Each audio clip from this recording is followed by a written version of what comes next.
երևանցիներին պետք է աչքերը փակեն, ցույց տան, որ նորից սկսելու են ձեր վճարած հարկերից տուրքերից, տարին $1 միլիոն իրար մեջ անեն։ Եկող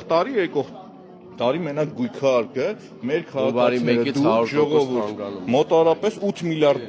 դրամ, 8 միլիարդ դրամ ավելի փող եք վճարելու։ Ժողովուրդ նայեք ով է։ Տրանսպորտի թանկացման, կարմիր գծերի հեղինակն է։ Հիմի հստակ ինձ ասեք, այս մարդուն ոնց բնութագրեմ։ Տեսեք, զեկուցում եմ, որ Երևան քաղաքում,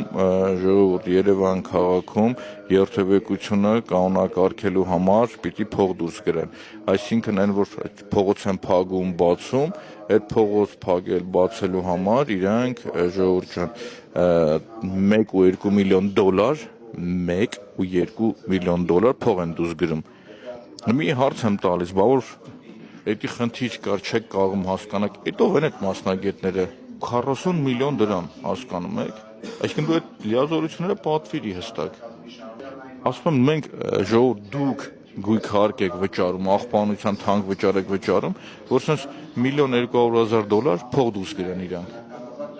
Կարմիր գծերից 1 միլիարդ 200 միլիոն, 2 միլիարդ 100 միլիոն հավաքել էին դրամով, չլուծեցին, էդ էլ հերթական մսխեցին գնաց։